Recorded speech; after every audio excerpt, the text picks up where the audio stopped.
ada sulfur, gas sulfurnya sangat ini ya, tajam, kuat gitu. Itu solvatar. Tapi kalau didominasi oleh steam, uap air biasanya disebut fumarol.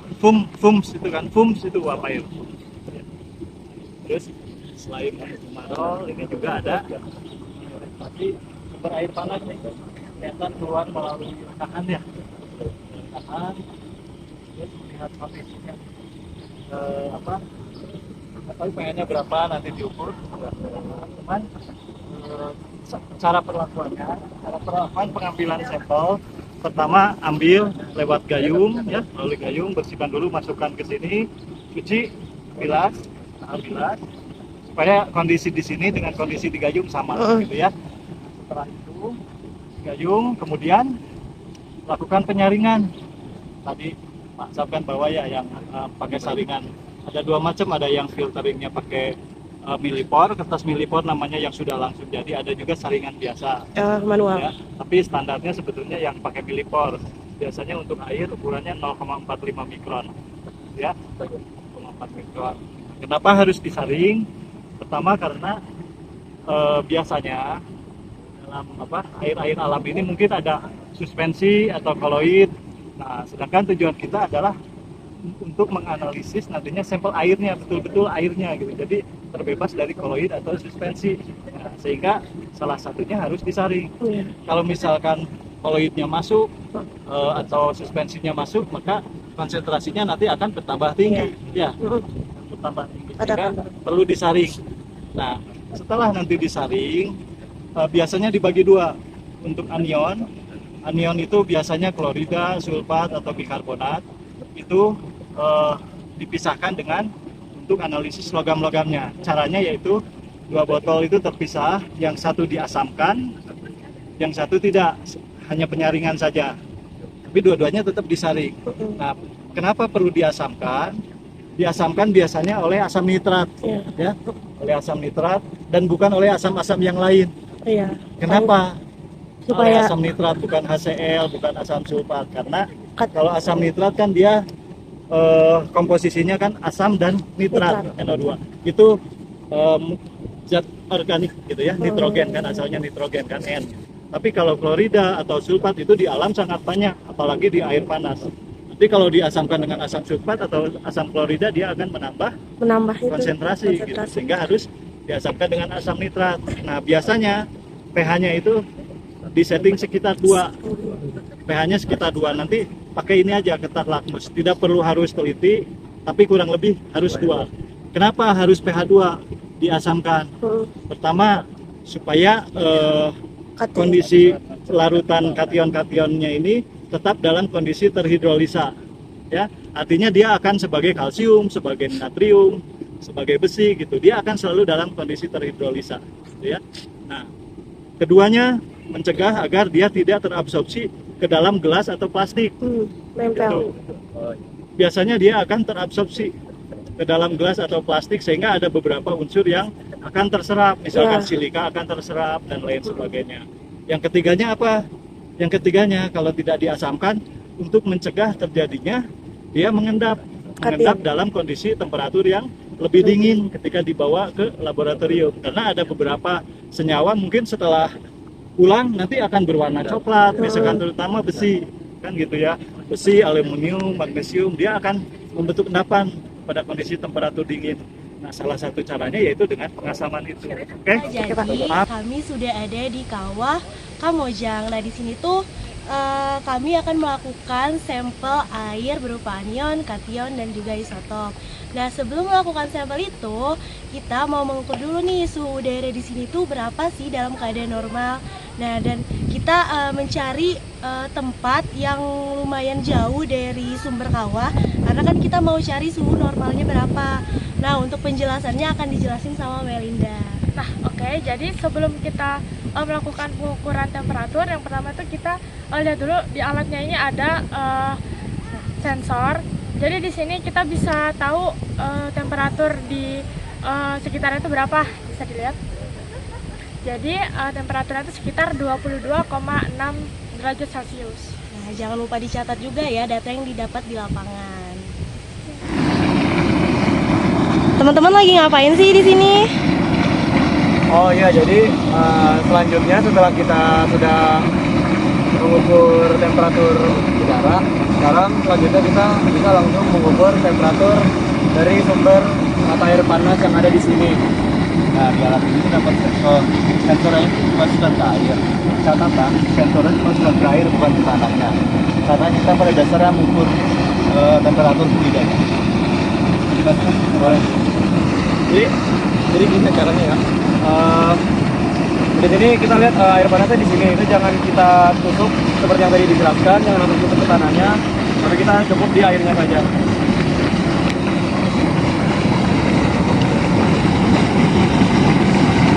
Nah, temperatur dari sudah ini masuk ke suhu 90 derajat Celcius. Ya Pak, 90 derajat. Selanjutnya kita akan melakukan proses pengambilan sampel air. Nanti sebelum itu sampel air akan ditaruh di sini kan. Nah, tapi tempat ini tuh harus dibilas dulu supaya keadaan sampel air yang kita ambil itu sama dengan keadaan yang ada di lapangan.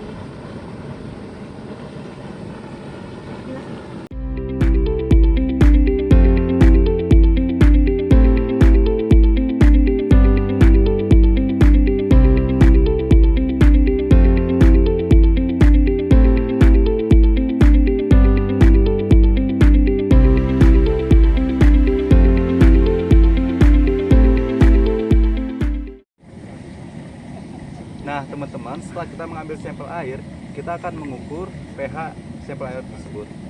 Nah, di sini ada pH dari 0 sampai 7. Kita bisa cek ya dengan langsung mencelupkan ke dalam sampel air yang udah kita ambil tadi.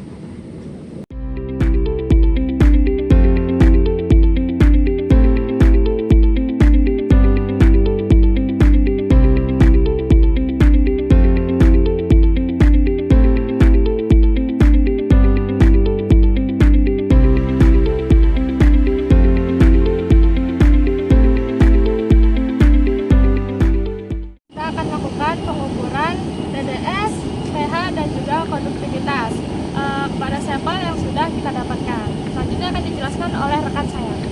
Ya, baik. Jadi di sini kita menggunakan alat yang namanya water quality tester. Di sini kita bisa lihat satuannya itu ppm. Nah, ini tuh tandanya kita itu mengukur TDS atau total dissolved solids. Gimana cara kita mengukurnya? Ini pertama sudah nyala. Sekarang bisa langsung dicelupkan ke sampel yang sudah kita ambil.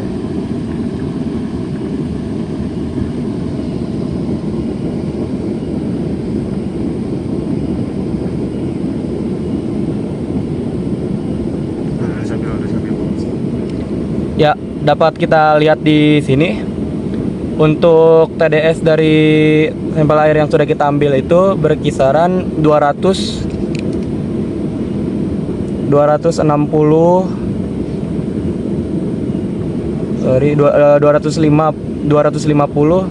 sampai 260. Nah, sekarang kita selanjutnya mengukur pH. Nah, bagaimana cara kita mengukur pH? Di sini kita ada mode, yang ini mode. Di sini bisa kita klik. Nah, di sini akan mengubah ke mengukur pH. Sekarang bisa kita langsung masukkan ke dalam sampel yang sudah kita ambil.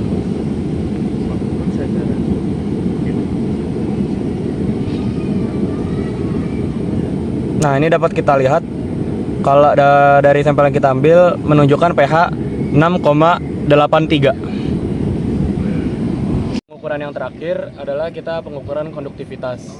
Di sini bisa kita lihat di water quality tester ini sudah diubah menjadi mikromos per sentimeter. Bila sudah, kita bisa langsung masukkan ke dalam sampel air kita.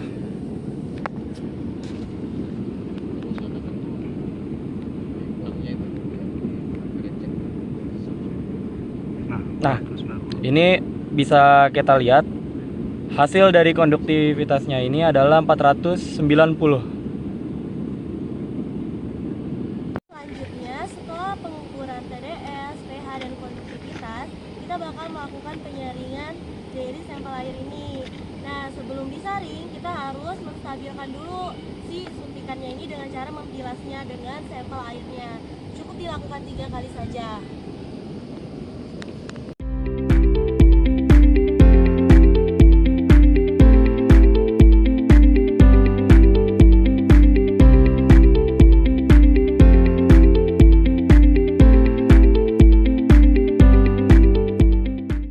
Proses penyaringan untuk sampel yang bakal kita asamin, yaitu sampel kation.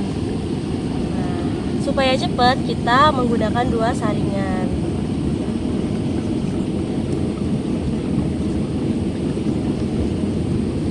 Nah, sampel air yang udah disaring dan mau kita masukkan ke dalam botol sampel.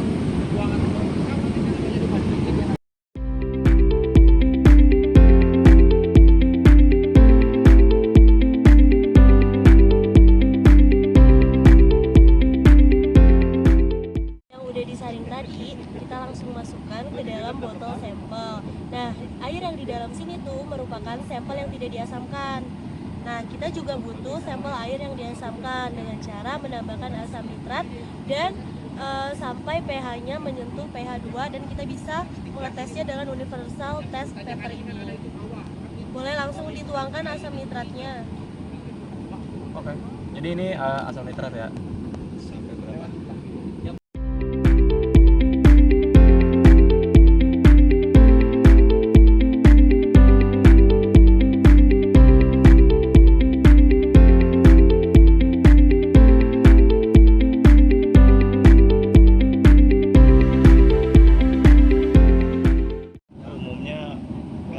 kation itu dia terhidrolisa sempurna. Wah. Kita sudah dapat pH 2 ya. Jadi sampel air bisa langsung dimasukkan ke dalam botol sampel.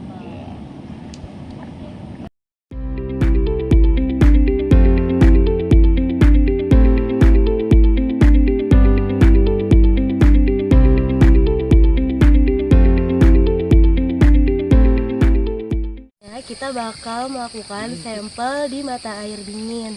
Sebelum itu kita mau mengukur dulu nih suhu udara normal di daerah sini tuh berapa sih dengan menggunakan alat ini. Ini sensornya ya, bisa dilihat suhunya sekitar 20,5. Nah, setelah mengukur suhu, kita melakukan pengukuran suhu atau temperatur dari sumber mata airnya langsung dengan cara memasukkan sensor ke dalam air yang mau kita ambil nanti.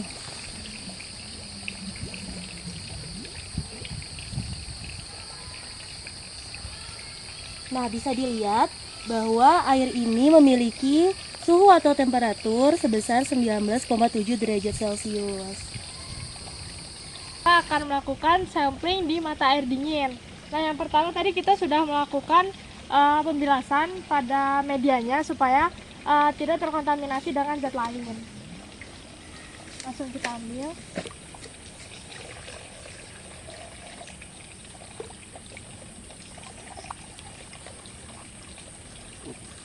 Oh, how the gentle wind beckons through the leaves as autumn colors fall.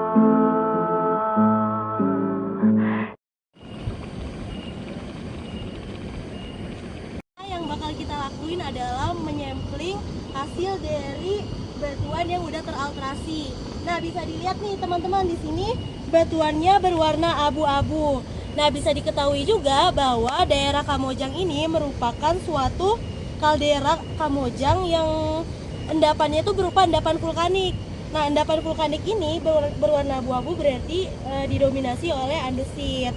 Nah, namun bisa dilihat juga di sebelah sini banyak warna putih. Nah, warna putih ini menginterpretasi bahwa si endapan vulkanik ini sudah mengalami proses alterasi dan berubah menjadi clay. Nah, ini akan kita lakukan proses sampling clay dan akan kita uji XRD di laboratorium nanti.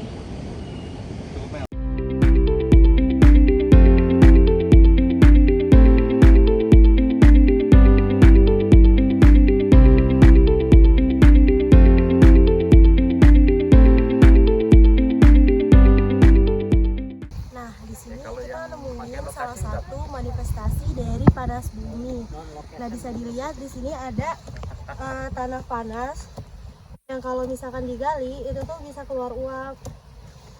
Jadi mungkin dulu ini tuh merupakan endapan dari bereaksi vulkanik dan sudah lama teralterasi dan berubah menjadi clay. Bisa dilihat di sini semuanya sudah terubah menjadi clay. Jadi di sini merupakan manifestasi dari panas bumi yang berupa tanah panas. Di sini bisa kita lihat di sini merupakan tanah, namun bisa kita lihat lebih dekat lagi di sini. Nah, dia itu mengeluarkan uap panas ya dari dalam sini. Jadi misalnya sudah tadi coba di sampel, dia mengeluarkan asap, mengeluarkan uap. Suhunya di 94,3 derajat Celcius. Panas banget di tanah ini.